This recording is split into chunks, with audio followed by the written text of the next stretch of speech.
Yeah. Hello everyone! We are from group 4. Here we will presentation about our material. But before that, we will introduction ourselves. Me, Dinda Tania, and my friend Rani and Sormin. My name is Kanna. My name is Pasaribu. My name is Asnida Sihombing. And our presentation is about text type, scoring, grading, and giving feedback. Hope you see our video and hope you like our video. Bye! Bye. Okay, me Dinda Tania as moderator. The first explanation by Rani Elisabeth about text type. Hello guys, we are discuss text types. You know definition text types? Definition of text types is text types is a method or tool used to measure knowledge, skills, abilities, or competence. And then we have discussed purpose of text types. The first is assessment of knowledge. Assessment of knowledge is to check understanding of a subject. And then the second is skill evaluation. Skill evaluation is to measure practical abilities. And then the third is decision making. Decision making used in hiring, education, and certification. And then the last is diagnosis. Diagnosis is identifying strengths and weakness for improvement. Okay, let's move discuss about types of tests. Types of types have 3 types. The first is diagnostic test. Diagnostic test is identifies weakness before training or learning. The second is formative test. Formative test conducted during learning to track progress. And then the last is summative test. Summative test is given at the end of a learning process to assess final performance. The implementation of test types is the first is educational testing.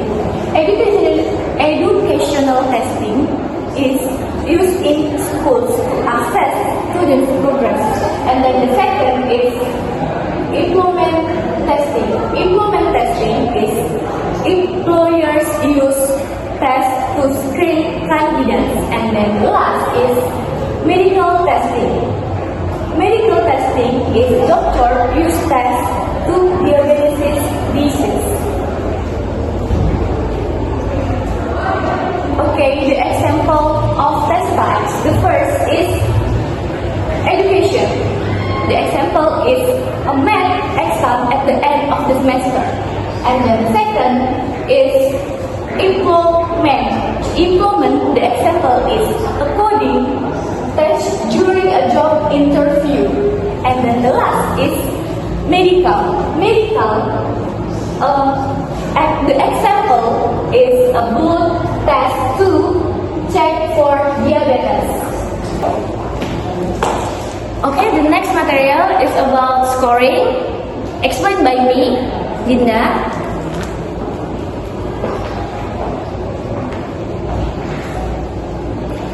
Scoring in English assessment and evaluation. Scoring in English assessment and evaluation is process of giving grades or score to student English language skill based on their performance in various skills like reading, speaking, and listening. The process aims to measure that even to which students have English according to the established standard. Scoring method. There are 2 methods. Is the first holistic scoring and the second is analytic scoring. Holistic scoring, this method assesses the overall ability of students without separating certain aspect of the language. Evaluator give a score based on the general impression of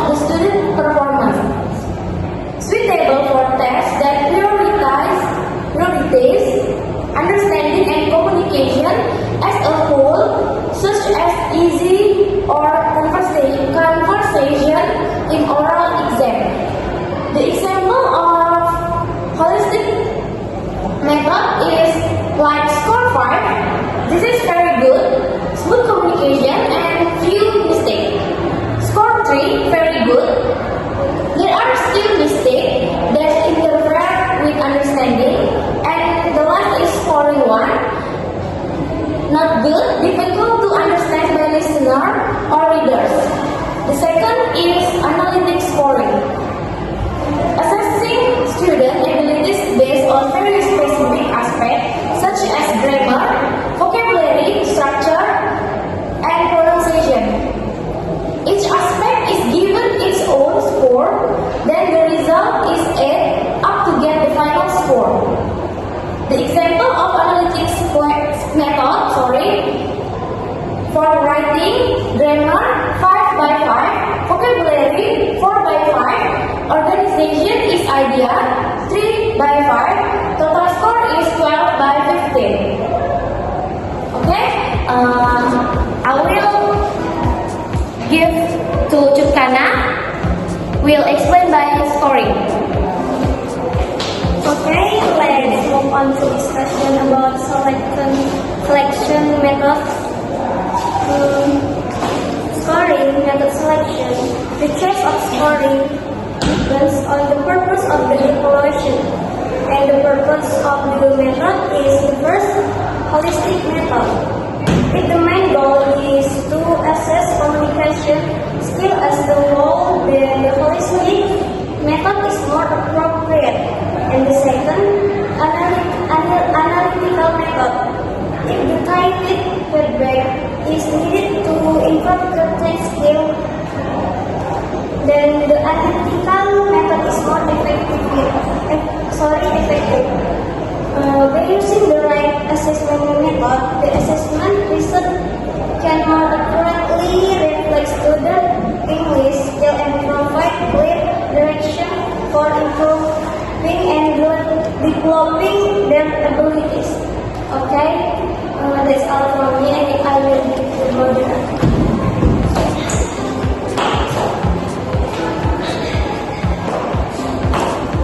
Okay, the next material is about grading by Asnida Sihombing. Okay, we move to the next topic is grading. Gonna explain by me Asnida Sihombing. So the first one, we're gonna talk about definition of grading. Grading is how we check on students' learning and share the progress with the families and the school. Grading have several roles, and the first role is evaluation. Evaluation is grading evaluates the quality of students' work, and the second is communication. Communication is grading communicates with the student as well as employers and graduate schools. And the third one is motivation. Motivation is a grading motivates how the students study and their involvement in the course. And the last one is organization. Organization is grading organized to mark transitions and focus effort for both students and teachers. And the next is the purpose of grading. The purpose of grading is first helping students to grow. It's giving them feedback on what they are doing well and what they can improve. Think of it as a roadmap and not a judgment. The second purpose is guiding teachers. Guiding teachers is showing teachers what's working and what needs a tweak in their lessons. And the third is opening doors. Graders help colleges and future employers understand a student's abilities. And the next is how to make a grading better. But the first is we can make a good grade by focusing on learning, not just points. It emphasizes understanding and growth. And the second is giving helpful feedback. It tells students why they got the grade they did. And the last is turning mistakes into lessons. It failure is a part of learning. So I use it to help students improve. And how to do grading is, there are many ways to grade, but the grading focus on one is fairness. Fairness is everyone is judged by the same standards. And the second is clarity. Clarity is the students know what's expected from them. And the third is usefulness. Feedback is specific and helps students learn. Okay, that's all for me by explaining the grading. So I give it back to the moderator.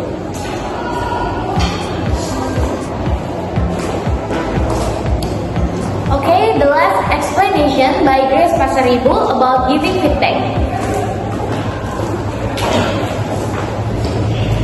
Okay, this is the last explanation about giving feedback. So, in this topic, we know that feedback is an objective description of a student's performance intended to guide future formation. So, this feedback about process of helping our students to assess their performance. So, the next is about types of feedback. So, there are 4 types of feedback. The first is formative feedback. Formative feedback is interactive classroom active about homework and surveys. The second is about summative feedback. What is summative feedback? That is include an evaluation of how much student learners about the topic of their study and in every semester or in the class. And the third is negative feedback. Negative feedback is corrective comments about behavior. And the last is positive feedback. Positive feedback is affirming comments about past behavior so that the students can change their abilities to make their good performance. So the next explanation about tips for giving feedback. So in this topic, the first is start with positive comments even for weighing assignment. And the first is I can see that you're a hard worker. You can say that I really appreciate your hard worker, but blah blah blah blah blah. So that you can give feedback, but you evaluate the students so they can assess their ability in huge level, in a high level. So that's all explanation about giving feedback. I'll give back to the moderator. Okay guys, here I will give the conclusion about our material. Understanding text type, scoring, grading, and giving feedback is essential in language assessment and learning. Text type refer to different forms of writing such as descriptive, narrative, expository, and persuasive text, each with distinct structure and purpose. Scoring involves assessing numerical value to assess writing quality based on criteria like content, organization, vocabulary, grammar, and mechanics. Grading converts score into meaningful level, like example, letter grades or proficiency level to reflect student performance, and giving feedback whether